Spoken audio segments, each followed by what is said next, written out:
Assalamualaikum warahmatullahi wabarakatuh. Selamat pagi semuanya. Perkenalkan, nama saya Mustafa dari D3 Akuntansi di PKN STAN. Hari ini saya akan melakukan interview mengenai penjualan obligasi yang pembayaran bunganya dilakukan secara semi-annually atau setiap setengah tahun.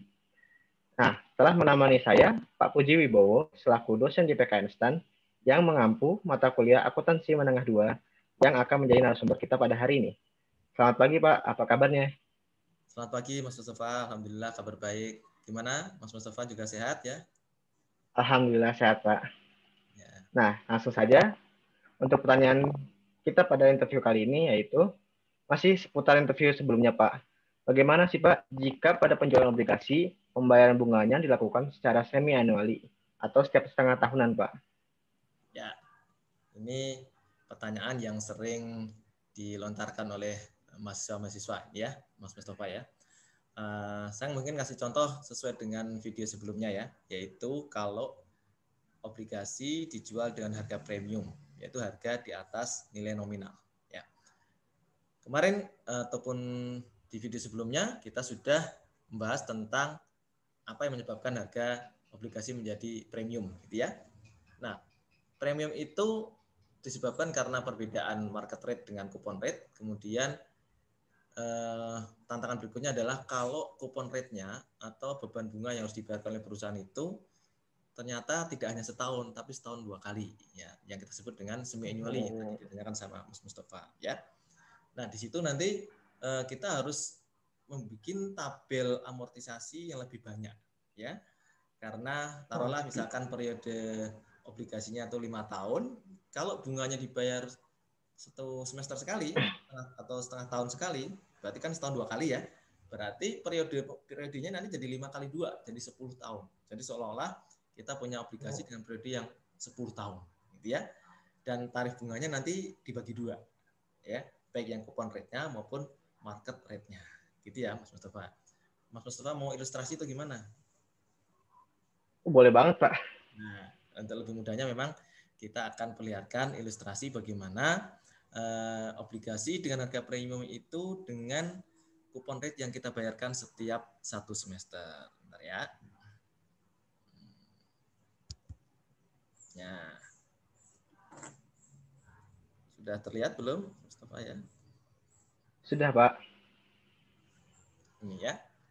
Ini kita kasih contoh di sini PT Star ya menerbitkan obligasi dengan face value-nya 100.000 ini ya. 100.000, kupon rate 8%. Mohon maaf. Nah, kupon rate 8% dan market rate-nya adalah 7%. Ya. Artinya di sini memang timbul premium ya, karena kupon rate yang kita tawarkan lebih tinggi dari market rate. Nah, dengan catatan bunga dibayar setiap semester atau terkenal dengan istilah semi annual ya. Maka periode pembayarannya jadi dikalikan 2 ya. Ya, harusnya kan misalkan di sini jatuh temponya ya dari 2019 sampai 2022 berapa tahun Mas Mustafa? Sudah jadi 4 tahun ya Pak. 4 tahun atau 3 tahun? Oh 3 tahun. Ya, 3 tahun ya.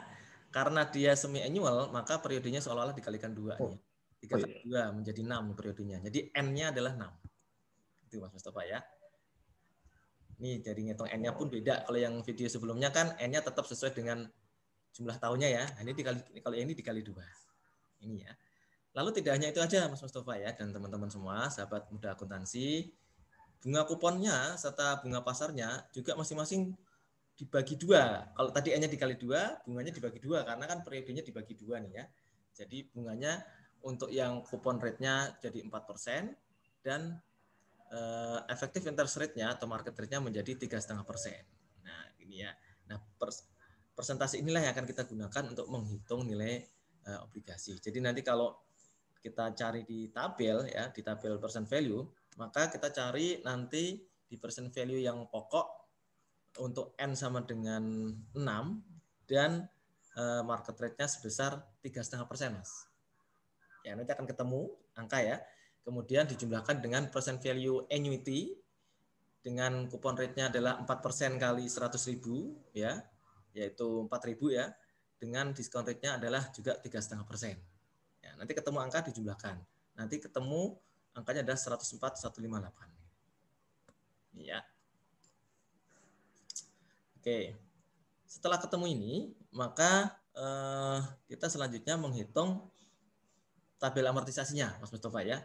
Ini lihat di 1 Januari misalkan kita nerbitin tadi carrying amount-nya adalah 104.158 kan gitu ya. Nah, kemudian berbeda dengan periode bunga tahunan tadi Mas Mustafa.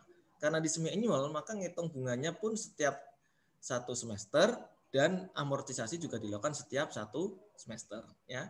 Jadi di sini di tanggal 1 Juli kita juga sudah ngitung lagi nih ya. Berapa yang harus diakui sebagai utang bunga dan berapa yang harus diamortisasi ya. Kita ingat kalau di kolom cash paid ya atau interest payable-nya ini akan sama ya. Ya akan sama. Tapi kalau yang sebelumnya adalah 8.000, ini 4.000 karena setiap setengah tahun ya. Jadi 4% kali 100.000, 4.000, jadi 4.000 terus tiap periode pembayaran, tiap semester. Sementara interest expense-nya ini akan berubah ya. Ini selalu berubah karena seiring dengan carrying amount yang berubah ya. Ya, di sini bunganya yang dikalikan bukan 7%, tapi 3,5% karena semi annual. 3,5% kali ini ya. Apa namanya? Carrying amount-nya menghasilkan 3,646. Nah, antara interest payable-nya yang 4.000 dengan 3,646 maka akan timbul selisih 354 ya. 354 inilah yang kita sebut dengan amortisasi bonds payable ya. Dan ini dampak dari amortisasi premium adalah dia akan mengurangi nilai utang. Ya, maka di sini Mas Mustafa bisa lihat di ilustrasi tanggal 1 Juli interest kita kan bayarnya misalkan dia langsung ngakuin cash nih ya. Nggak mengaku interest payable dulu, berarti cash-nya langsung 4.000 ya. Tapi sebenarnya yang jadi beban bukan 4.000. 4.000 dikurangi dulu dengan amortisasinya ya. 354 nih kan ya. Nah, selisihnya adalah 3,646. Ya, ini yang akan masuk ke laporan laba rugi ya. Ini akan mengurangi bonds payable. Itu. Ini jadi setengah tahun sudah terjadi amortisasi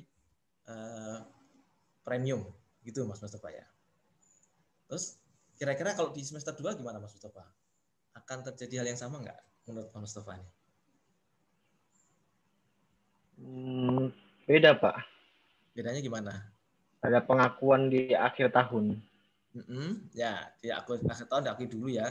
Kita ngakui dulu interest payable, tapi sebenarnya prinsipnya sama ya. Ini namanya interest payable. Tapi di sini tetap nilai 4.000 sesuai dengan coupon rate-nya ya. Yang beda nanti di sini ya, nilai interest expense sama bonus payable-nya ya. Kita lihat di sini. Yang tanggal 31 Desember berarti kan 1 Januari 2020 ya. Maka angkanya adalah 4.000 dan 3633 367 masuk sini ya. 3633 367. Nah, jadi yang berubah angka interest expense dan amortisasi bonus payable-nya saja Mas ya. Tapi yang nilai yang dibayarkan akan tetap sama. Itu Mas Mustafa ya. Jadi bedanya karena kita bikin tabel lebih panjang. Bikin lebih panjang, suku bunganya nilai bunganya lebih kecil karena dibagi dua gitu ya. Kemudian yang market rate-nya juga dibagi dua 3,5%. Gitu Mas Mustafa. Sederhana sebenarnya ya antara annual dan semi annual, cuman karena dia semi annual tabelnya lebih panjang. Nah, dari tabel ini ada yang mau ditanyakan nggak Mas Mustafa kira-kira?